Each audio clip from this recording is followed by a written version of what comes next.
நோடும் முடுக்கலோடும் மங்குகடல் இவற்றோடும் பிறந்த என் தாய் தமிழே, உன்னை வணங்குகிறேன். அவையில் வீற்றிருக்கும் ஆண்டோர்களே, சான்றோர்களே, என்னை போன்றோர்களே, உங்கள் அனைவருக்கும் எனது அன்பின் வணக்கங்கள். கங்கையை போல் காவேரி போல் கருத்துகள் 100 முழம் எங்கள் உள்ளம். வெண்குருதிதனில் கமழ்ந்து வீரம் செய்கின்ற தமிழங்கள் மூச்சாம், தமிழங்கள் மூச்சாம். அத்தகைய வீரம் நிறைந்த மண்ணில் பிறந்த வீர மகளிரின் வீரத்தினை போற்றுவதே இன்று எனது உரை. சங்க காலம் தொட்டே தமிழ் பெண்கள் வீரம் சேர்ந்தவர்களாகவே இருந்துள்ளனர். தமிழ் இலக்கியங்களும் வீரம் விளைந்த தமிழ் குடி மகளிரின் வீரத்தினை பதிவு செய்ய தவறவில்லை. சங்க இலக்கியங்களில் புறநானூறு தமிழர்களின் வீர வாழ்க்கையை பதிவு செய்த வரலாற்று பெட்டகமாக விளங்குகிறது. இதில் ஆண்மகளின் வீரத்தினை மட்டுமல்லாமல் பெண்களின் மரமும் உயர்வாக போற்றப்படுகிறது. இப்போ புறநானூர்ல இருந்து ஒரு சில பாடல்களை பார்ப்போம்.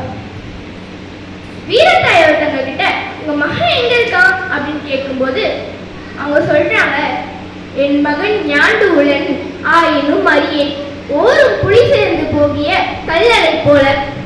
அதாவது என் மகன் எங்க இருக்கான்னு எனக்கு தெரியாது, ஆனா அவன் இருந்த என்னோட வயிறு புலி தங்கியிருந்த குகை போன்றது. அவ்வளவு வீரம் கொண்ட அவன் போர்க்களத்துல இருப்பான், அவனை அங்க போய் பாருங்க அப்படின்னு சொல்றாங்க.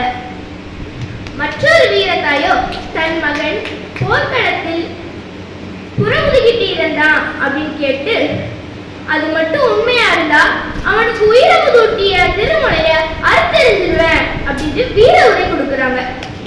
போர்க்களத்துக்கு போய் பார்க்குறாங்க. அங்கே தன் மகன் மார்பில் வேலேற்று வீர மரணம் அடைந்து இருக்கிறான். இதை பார்த்து அவங்க அவனை ஈன்ற பொழுதை விட பெரிதளவு மகிழ்ச்சி கொள்றாங்க. இந்த செய்தியை காவியபாடினி என்ற புலவர் புறநானூர்ல பதிவு செஞ்சிருக்கிறாரு. கெடுக சிந்தை கடிதுகள் துணிவே, மூதின் மகளிர் ஆதல் தகுமே, மேல்நாள் உற்ற செருவிற்கு அவள் தன்னை யானை எறிந்து களத்து ஒளிந்தன்னே, நெருநல் உற்ற செருவிற்கு அவள் கொழுநன் பெருநிறை விளங்கி ஆண்டு பட்டனே, இன்றும் செருவரை கேட்டு விருப்புற்று மயங்கி வேங்கை கொடுத்து வெளிந்து விரித்து உடியி பாரு மயில் கொடுமி என்னை நீவி, ஒரு மகன் அல்லது இல்லோள் செருமுக நோக்கி செல்க என விடுமே என்கிறார் ஒக்கூர் மாசாத்தியார். அதாவது வீரத்தாய் ஒருத்தவங்க தனது தந்தை முந்தைய நாள் நடந்த போர்ல யானைகளை எதிர்த்து அதனை தவிர்த்து வீரமரணம் அடைகிறாங்க. நேற்றைய நாள் போர்ல தனது கணவன் பசுக்களை மீட்கும் போர்ல வீரமரணம் அடைகிறாங்க.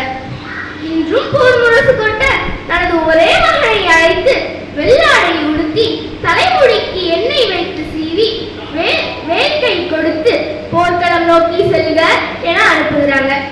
இதுல இருந்து அந்த தாயோட வீரம் என்னன்றது நம்மளுக்கு புரியுது. மேலும் ஒரு வீரத்தாய் தனது மகன் போர்க்களத்தில் உடம்பெல்லாம் கூறாக சிதைந்து மார்பில் வேல் தாங்கி வீர மரணம் அடைந்தான் கேட்ட அந்த தாய்க்கு வாடி காய்ந்த தாயின் மார்பகங்கள்ல பால் சுரந்ததாக புறநானூறு சுட்டி காட்டுகிறது. இவ்வாறு சங்ககால தமிழ்குடி மகளிரோட மன உணர்வையும் மானத்தையும் உயிரின போற்றிய பாங்கினை நம்மளுக்கு படம் பிடித்து காட்டுகிறது. தமிழே உயிரே வணக்கம், தாய் பிள்ளை உறவம்மா உனக்கும் எனக்கும், அமிர்தே நீ இல்லை என்றால் அனைத்தும்